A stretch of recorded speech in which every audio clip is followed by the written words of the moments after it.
Neil Armstrong যখন চাঁদের ধুলোময় মাটিতে প্রথম পা রাখলেন এবং উচ্চারণ করলেন সেই অমর বাক্য, একজন মানুষের জন্য এটি ক্ষুদ্র এক পদক্ষেপ, কিন্তু মানবজাতির জন্য এক বিশাল অগ্রগতি। তখন তা ছিল বিজ্ঞানের চরম জয় জয়কার।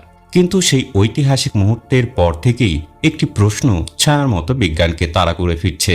মানুষ কি সত্যিই চাঁদে গিয়েছিল, নাকি সবটাই ছিল হলিউডের কোনো স্টুডিওতে সাজানো এক মহাজাগতিক নাটক? এই সংশয় আজ কেবল গুটি কয়েক মানুষের ব্যক্তিগত সন্দেহ নয়, বরং এটি একটি বৈশ্বিক প্রপঞ্চ। এই বিতর্কের গভীরে গেলে আমরা শুধু মহাকাশ গবেষণার তথ্য পাই না, বরং উন্মোচিত হয় মানুষের মনস্তত্ত্ব, বিশ্বাস, ক্ষমতার দ্বন্দ্ব এবং সত্যকে গ্রহণ করার ক্ষেত্রে আমাদের সীমাবদ্ধতার এক জটিল প্রতিচ্ছবি। চাঁদ অভিযানের কয়েক বছর পর থেকেই মুন ল্যান্ডিং হক্স তত্ত্বটি জনপ্রিয়তা পেতে শুরু করে। ষড়যন্ত্রকারীরা সাধারণত কয়েকটি নির্দিষ্ট চাক্ষুষ অসঙ্গতিকে তাদের তর্কের প্রধান অস্ত্র হিসেবে ব্যবহার করেন। প্রথমত, তাদের প্রশ্ন, চাঁদের যেখানে বায়ুমণ্ডল নেই সেখানে আমেরিকার পতাকা উঠছিল কেন? বিজ্ঞানের ব্যাখ্যা অত্যন্ত সহজ। পতাকাটি যাতে ঝুলে না পড়ে সেজন্য এর উপরের অংশে একটি অনুভূমিক রড লাগানো হয়েছিল। মহাকাশচারীরা যখন এটি মাটিতে পুঁতছিলেন তখন তাদের হাতের ঝাঁকুনিতে যে কম্পন তৈরি হয়েছিল, বায়ুশূন্য স্থানে কোনো বাধা না থাকায় সেই কম্পন দীর্ঘক্ষণ স্থায়ী হয়েছিল, আর এটি পতাকাকে উড়ন্ত বা সচল বলে ভ্রম তৈরি করেছিল। দ্বিতীয়ত, আকাশের ছবিতে তারা দেখা যাচ্ছে না কেন? এর কারণ হলো ক্যামেরার এক্সপোজার। চাঁদের মাটি সূর্যের আলোতে অত্যন্ত উজ্জ্বল ছিল এবং মহাকাশচারীদের পোশাক ছিল সাদা ও প্রতিফলক। ক্যামেরা যখন সেই উজ্জ্বল বস্তুকে ফোকাস করে তখন ব্যাকগ্রাউন্ডের ক্ষীণ আলোর তারাগুলো ধরা পড়ার মতো দীর্ঘ সময় লেন্স খোলা রাখা সম্ভব হয়নি। সাধারণ ফটোগ্রাফিতেও দিনের আলোয় আকাশের ছবি তুললে একই ঘটনা ঘটে। তৃতীয়ত, ছায়া কেন ভিন্ন দিকে পড়ছে? ষড়যন্ত্রকারীদের দাবি একাধিক স্টুডিও লাইট ব্যবহার করায় এমন হয়েছে, কিন্তু বিজ্ঞানীরা প্রমাণ করেছেন চাঁদের বন্ধুর ভূমি, টিলা এবং খানাখন্দ ছায়ার দৈর্ঘ্য ও দিক পরিবর্তন করে দেয়। এছাড়া সূর্য ছাড়াও চাঁদের উজ্জ্বল মাটি এবং ল্যান্ডার নিজেও আলোর প্রতিফলন ঘটায়, যা ছায়ার বিন্যাসকে জটিল করে তোলে। চলুন এবার এখানে যৌক্তিক কিছু আছে কিনা বিশ্বাসের জন্য সেটা একটু দেখি। ষড়যন্ত্র তত্ত্বগুলো একটি বড় সত্যকে এড়িয়ে যায়, তা হলো ভৌত প্রমাণ। অ্যাপোলো মিশনগুলো থেকে মহাকাশচারীরা প্রায় 382 কেজি চাঁদের পাথর ও মাটি পৃথিবীতে নিয়ে এসেছিলেন। এই নমুনাগুলো বিশ্বের প্রায় 24টি দেশের হাজার হাজার বিজ্ঞানীর কাছে পরীক্ষার জন্য পাঠানো হয়েছে। যদি এটি নাটক হতো তবে এই পাথরগুলো পৃথিবীর কোনো ল্যাবে তৈরি করা সম্ভব ছিল না, কারণ চাঁদের পাথরগুলোতে বায়ুমণ্ডল ও চৌম্বক ক্ষেত্রের অনুপস্থিতিতে মহাজাগতিক রশ্মির যে ছাপ থাকে তা পৃথিবীতে পাওয়া কোনো পাথরের সাথে মেলে না। সবচেয়ে বড় প্রমাণ হলো তৎকালীন ভূ রাজনীতি। 1960-এর দশকে সোভিয়েত ইউনিয়ন এবং আমেরিকার মধ্যে চলছিল তীব্র স্নায়ুযুদ্ধ। মহাকাশ জয়ের দৌড়ে আমেরিকা যখন প্রথম হলো তখন সোভিয়েত ইউনিয়ন যদি সামান্যতম প্রমাণ পেত যে এটি ভুয়া, তবে কি তারা চুপ করে থাকতেন?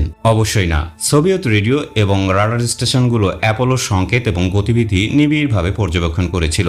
আজকে চীন বা ভারতের মহাকাশ সংস্থাও তাদের লুনার অরবিটার দিয়ে অ্যাপোলোর ল্যান্ডিং সাইট এবং চাঁদের গাড়ির দাগের ছবি তুলেছে।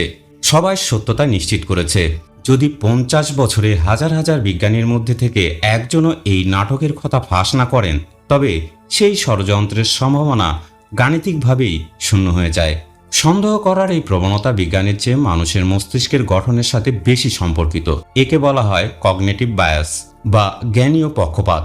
মানুষ সাধারণত এমন তথ্যই বিশ্বাস করতে চায় যা তার আগে থেকে থাকা বিশ্বাসের সাথে মিলে যায়। যারা বিশ্বাস করেন যে রাষ্ট্র বা বড় বড় সংস্থাগুলো সবসময় মিথ্যা বলে, তারা অ্যাপোলো মিশনের সব বৈজ্ঞানিক প্রমাণকে সাজানো বলে উড়িয়ে দিয়ে মানসিকভাবে প্রশান্তি পান।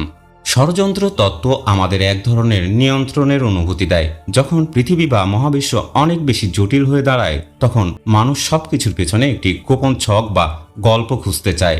এছাড়াও ধর্মীয় বা প্রাচীন কিছু বিশ্বাস যা মহাকাশ ভ্রমণের সাথে সাংঘর্ষিক, তাও অনেককে এই সত্য অস্বীকার করতে প্ররোচিত করে। আরেকটি প্রশ্ন, মানুষ কেন কয়েক দশক ধরে আর চাঁদে যাচ্ছে না? এই প্রশ্নটি ষড়যন্ত্রকারীদের জন্য বড় জ্বালানি, কিন্তু এর উত্তর বৈজ্ঞানিক নয়, বরং অর্থনৈতিক এবং রাজনৈতিক। 60-এর দশকে আমেরিকার বাজেটের প্রায় 50% ব্যয় হতো নাসার পেছনে, যা আজ 1%-এর নিচে। চাঁদে যাওয়ার কোনো তাৎক্ষণিক অর্থনৈতিক লাভ ছিল না, ছিল শুধু শ্রেষ্ঠত্বের প্রমাণের লড়াই। লড়াই শেষ হওয়ার পর বিনিয়োগও কমে গিয়েছিল। তবে এখন দৃশ্যপট বদলেছে। বর্তমানে নাসা আর্টেমিস প্রোগ্রামের মাধ্যমে আবার চাঁদে ফেরার প্রস্তুতি নিচ্ছে। অনেকেই প্রশ্ন করছেন, কেন আর্টেমিস 2 মিশনে চাঁদে নামা হচ্ছে না? এটি কি সাহসের অভাব?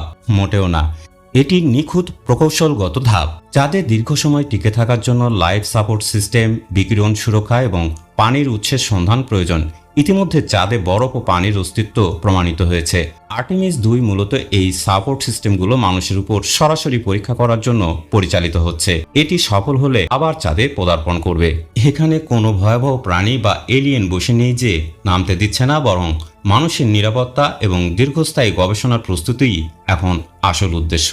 চাঁদে যাওয়া কেবল একটি প্রযুক্তিগত বিজয় ছিল না, এটি ছিল মানুষের অদম্য কৌতূহলের বহিঃপ্রকাশ। সন্দেহ করা ভালো, কারণ সন্দেহ থেকেই জিজ্ঞাসার জন্ম হয়, কিন্তু সেই সন্দেহ যখন প্রমাণের পাহাড়কেও অস্বীকার করে, তখন তা আর জিজ্ঞাসা থাকে না, তা হয়ে দাঁড়ায় কুসংস্কার। শেষ পর্যন্ত প্রশ্নটা কেবল চাঁদে যাওয়া নিয়ে নয়, প্রশ্নটা আমাদের নিজেদের বিবর্তনের।